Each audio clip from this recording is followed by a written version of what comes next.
Hello everyone, welcome back to Git version control system. In this module, we are going to explore one of the most important concepts in Git, working with remote repositories. You will learn how to clone repositories, connect to the local projects to the remotes, and collaborate efficiently using commands like push, pull, and fetch. We will also understand the difference between origin and upstream and see how developers work together in the real world projects using GitHub and also remote repositories. So let's get started and take your skills to the next step. Okay, so first we will try to understand various commands like git clone, what it does, then how to connect it to the remote repositories, how to perform git push using the git push command, how to pull the existing code from the remote repository, and also what is the difference between git push, pull, and git fetch. Then we will also try to understand the difference between origin and upstream, what are the naming conventions that needs to be followed, and also the various authentication mechanisms. I think we have already covered this in the previous tutorial, but we will also try to do it now again. So just a kind of summary. Okay, now what actually is a remote repository? So basically in the earlier tutorials we understood what actually is local repository. Now we will also try to understand what actually is remote repository. So a local repository is something that is there on your local computer. So this is nothing but a repo on your machine where you write the code, make the commits and test all your changes, whatever changes you have. Then we do have the remote repository which will be hosted on GitHub. So it is nothing but a copy of your local repository that is hosted on the server. Okay. So basically it's a kind of shared root for your team. What does this mean? So for example, there are multiple files you want to share it with the other developers in the team who is working on the same project. So zipping all those things and sending is not a good practice, and also as the code itself increases, there is no way to track the history and so on, whatever we learned in the earlier tutorials. So it's important to host it somewhere in the cloud so that the other developers can clone it in their local system and then make modifications on top of that. At the same time, you can all push the code together onto the same. So that is nothing but the remote repository. Now, the idea behind this local and remote concept is that your local repo and the remote are completely independent until you sync them with push or pull. So basically, the code that is present in remote is not connected to the code that is present in the local unless and until you do push and pull. Okay, so when you do the push, what it does is, see, as the arrow mark itself indicates, it will uh, send the changes that are present in the local changes to the remote repository, whereas when you do git pull, it fetches the changes that are present in the remote repository to your local repository. So that is the difference between push and pull. So next, let us try to understand the hands-on command, how this can be done. So the first step what you will be doing is you will be cloning the repository into your local system. Then what you need to do is you need to switch to that parent directory by using the cd command or change directory command. Then what you need to do is if you want to clone it to a custom folder, see by default whatever directory from which you are running this command, the project will be cloned to that particular directory. If you want to clone it to some custom folder or any required project, so what you can do is you can run the same command git clone and the repo URL and the custom directory, okay, in which you want to clone your project. Okay, now when you do this command, what you will be getting it? So you will be getting the complete code, the history of that code, what are the commits that are made, and what are the various branches that are linked to that particular repository. Okay, and also auto link. So whenever you do this clone command, what it does is this remote origin is there, right? Origin stands for remote, so is set automatically. So the connection will be established automatically. Now public versus private. So as I said, private repositories doesn't require any authentication, whereas private repositories requires the authentication. Okay. Yeah.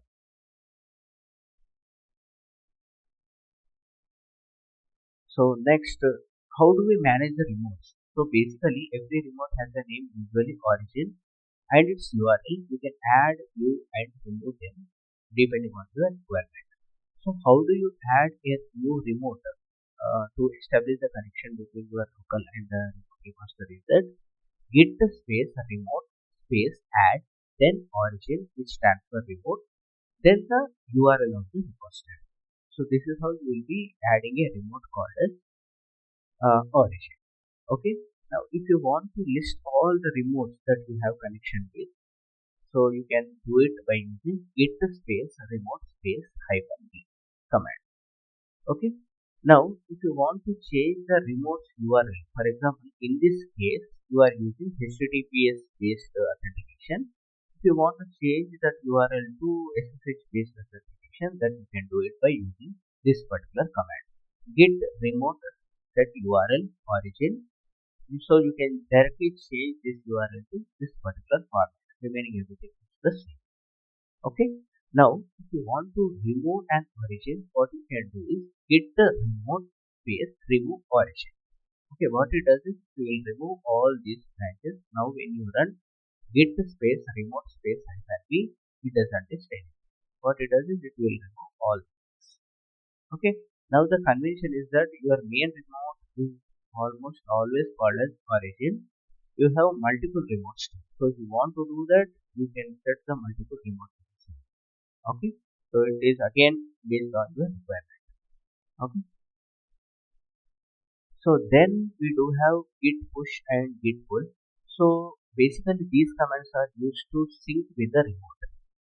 When I say sync with the remote, basically in your local you will be having the latest version of the code. In the remote you might be having an earlier version of the code, or it is vice versa. Now, for example, let us consider the first scenario. For example, if you have the latest version of the code in your local, and if you want to push the latest version into the remote repository, you can do that by using git push command. Now the second scenario is if the remote has the latest version, and if you want to get all the changes of your remote repository, you can do that by using git pull command. Okay, so now let us try to understand various combinations of push commands which you can use along with the required options. For example, git push, what it does, it will push to whatever default branch you have specified in the git repository. Then if you want to push it to a specific repository, you can do that by using this branch. You can specify by using the branch. So for example, this is main. Now if you want to do that by setting the first upstream. So it means like you are trying to establish a connection, then you are going to push that code. So that can be done by using this particular flag. Git the push space hyphen u origin and main. Okay. Then this is one more combination, but we should be careful. So most of the time we should not be using this, but there is also flexibility. If you are sure like it doesn't override any of the remote repositories, then you can do it by using git space push space hyphen force. But it is important to be careful while running this command. You should be sure that it doesn't break any of the remote repositories. Okay, now next we will be looking at the different combinations of the pull command. So what it does is it takes the latest changes from the remote repository, and what it does is it will add that code to your local repository. Now the same thing, same combination, like if you want to push the changes from any remote repository, there you can specify origin and the remote repository name. Okay. Now if you want to rebase, see the meaning of rebase is that if you want to merge both the changes, so it is also equal to merge. What you will be doing is you will be combining the changes that are present in the remote branch with your local branch. So you can do it by using hyphen and rebase. Now if you want to pull using fast forward concept, so basically this is one of the safest mechanism. So you can do that by using git space pull space minus minus ff pull. So it means like only fast forward. Okay. Yeah. So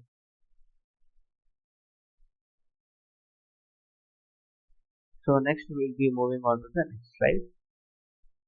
So now, what is the difference between git fetch and git pull? So this is one more important concept and one more command which you can use. So what both of them does is that it brings the remote changes. That is the first common point between fetch and pull. But what is the difference between fetch and pull is that how it brings you with the remote changes is important. See, fetch lets you preview first, then pull merges immediately. So fetch what it does is it will show you with a list of items that you will be getting into your local repository. Whereas pull what it does is it merges automatically, immediately. The changes that are present in the remote branch with your local branch. Okay. Now, what actually is git fetch? So it is nothing but it downloads changes without merging. See, basically, if you don't want something that is present in the remote, and if you feel like there are a few major problems, so what you can do is that you can just run the git fetch to see the changes.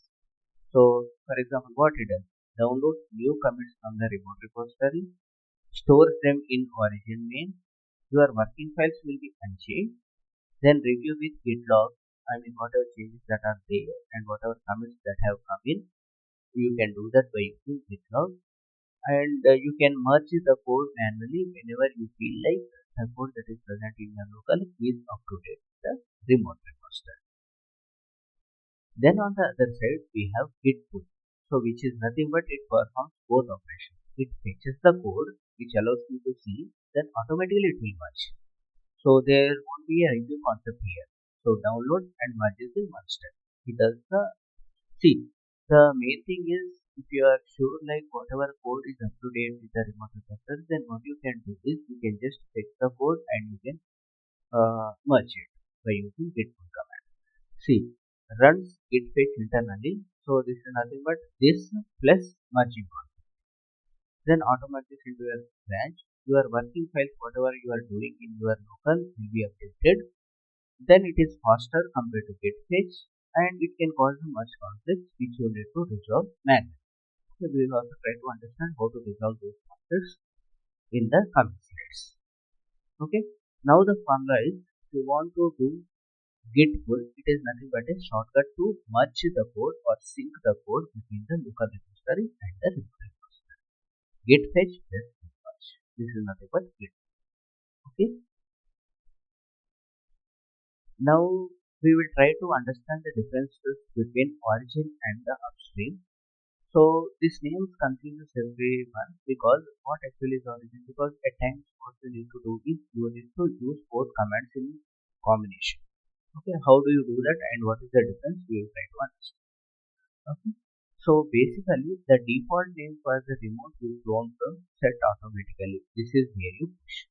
So where basically whenever you do origin, it will always be pushing to the main branch or the default branch, whatever you have set. Then original repo, upstream is nothing but it is the original repo. So whenever you post a repo, upstream usually points to the original. You pull updates from the upstream. So for example, if you want to set a particular branch as an upstream branch, what you can do is you can directly enter that particular command, then upstream main branch. So it means what it does is it will set this as an up. It will tell your local repository that this is the main upstream branch and it will pull the changes that are present in this particular branch. Okay. So this is the difference between origin and upstream. So then the authentication mechanism, so which we already learned in the earlier slide, but it is important to summarize this every time whenever you are working with GitHub. So first is HTTPS with password, it is no longer supporting. So it is stopped in 2021, but it was there. Now the latest one what they are using is HTTP with the PAT token. It is nothing but the personal access token. So what we will be doing is here we will be generating a token on GitHub and use it instead of a password, the traditional mechanism. Then the next way of authentication is SSH keys. So what it does is it is a cryptographic key pair. So once you set once, you need not type the credentials again. So I think in the earlier slide we have specified the SSH keys, right? We have added it into the GitHub by deploying keys. So that is what is SSH key. So basically, see, personal projects, you can use SSH for personal projects, and you need to use PAD for CI/CD automation. Okay. So now let us try to understand what are the differences between HTTPS and SSH, and how much time does it take for you to set up all this. See, setup time is easy, 5 minutes, and whereas SSH, in order to generate those keys and adding to the GitHub, all those things, it will take around 10 minutes, but it is just a one-time activity. Okay. Then we have authentication mechanism. So here the authentication is done by using personal access token, whereas SSH is done by using public or private keys depending on the requirement. Then we have password prompt. So for every push or cache, we will be having that password that needs to be entered. And in SSH, once you set up, you need not enter the password again for any kind of push or pull mechanisms. Now, firewall friendly is nothing but yes, it works everywhere, whereas for SSH it is sometimes blocked. Okay. So now, in what use cases you will be using HTTPS and SSH? So basically, in CI/CD you will be using HTTPS types of mechanism where you will be exporting the pandas and environmental variables, and you will be accessing it with the pipeline. Whereas SSH you will be using for daily personal. Okay. So this is the repo URL format. So as I already mentioned in the earlier slides, so it is nothing but it is start with HTTPS github.com/user/repo.git, whereas SSH it starts with git@github.com, then :user/repo.git. Okay, so this is the basic difference between HTTPS versus SSH. Now, how do you set up the personal access token? So this is one of the important concepts. So here what you will be doing is you need to go to GitHub, then profile, then settings, then you need to go to developer settings. Then you do have the personal access token where you will be generating it. Then you will be specifying the repo name for the full access, and you can set the expiration date as well. And you need to copy the token and store it somewhere in the local system. And for CI/CD, you can just enter it in the secrets storing mechanism, something like Azure keyword or any other keyword. Okay, you want to store them. So you can use that password for every push operation. Okay, so it is important to treat the pad like a password. Never commit it to the repo. So this is one of the important, things that you need to keep in mind. So this is how you will be generating a pad token. Okay. Now, so how do you work with the remote repository in your day-to-day activity? So the first step is you need to pull the latest changes, whatever you have in your remote repository.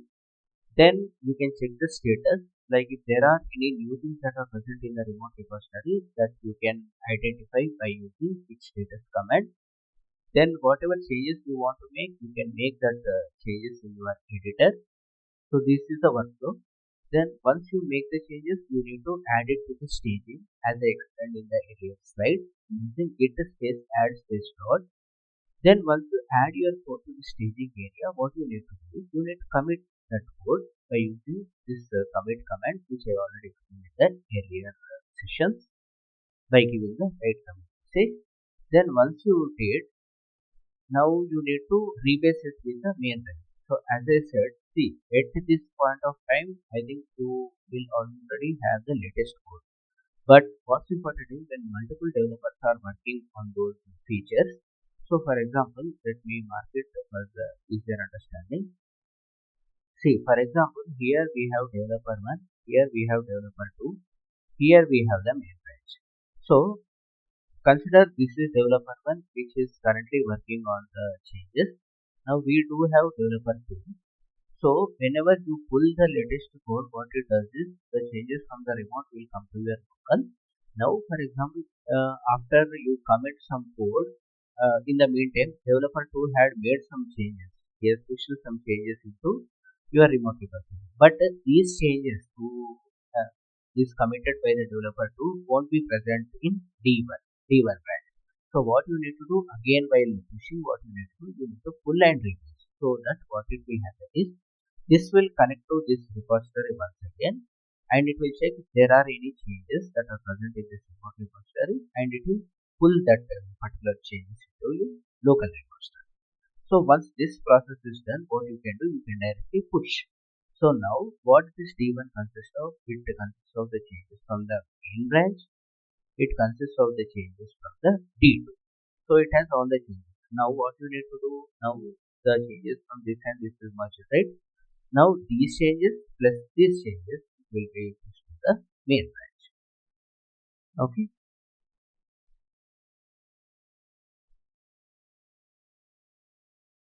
Yeah. So this is how you will be working with that particular thing.